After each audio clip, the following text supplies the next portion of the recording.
सेवा कर रहे हैं, इस बारे में आपका क्या? आदरणीय प्रधानमंत्री श्री नरेंद्र मोदी जी ने विकसित भारत का मूल मंत्र रखा है, सबका साथ, सबका विकास, सबका विश्वास और सबका प्रयास।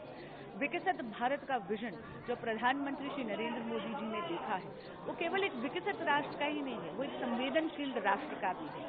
और उसमें दिव्यांगजन और हमारे वरिष्ठ नागरिक यानी सीनियर सिटीजन सारी की सारी मोदी सरकार की योजनाओं के केंद्र बिंदु हैं।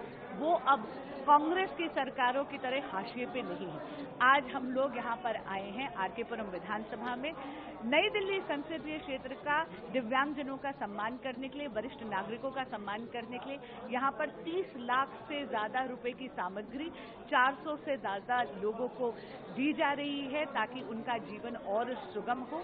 और इसके लिए मैं आदरणीय प्रधानमंत्री श्री नरेंद्र मोदी जी का बहुत बहुत आभार करती हूँ। आज के कार्यक्रम में 387 लोगों को लाभार्थी मिले होंगे, उनके बारे में आपका क्या कहना है?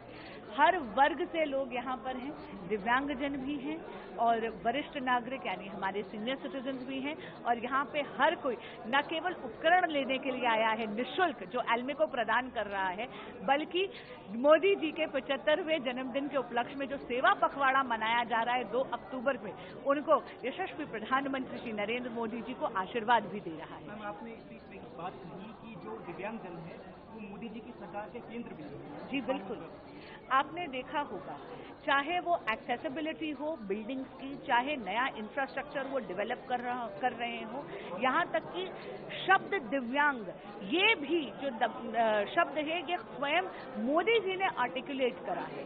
दिव्यांगजन मोदी सरकार की एक एक योजना के केंद्र बिंदु है। जब हम बात करते हैं सबका विकास सबका प्रयास, इसका मतलब है कि हम माननीय पंडित दीनदयाल उपाध्याय जी की अंत्योदय का जो विचारधारा है उसको आत्मसात करके चल रहे हैं, यानी no person is left behind. और ये आप सामाजिक मंत्रालय भी संभालते हैं, इंक्लूसिविटी का आइडिया है पूरा। जी बिल्कुल, क्योंकि मोदी सरकार समावेशी विकास में ही विश्वास रखती है। मैंने कहा ना, विकसित भारत का जो संकल्प है वो केवल एक विकसित राष्ट्र का ही नहीं है, वो ऐसा विकसित राष्ट्र का संकल्प है जहां पर वो राष्ट्र संवेदनशीलता भी हो और उसमें समावेशी विकास भी हो। धन्यवाद।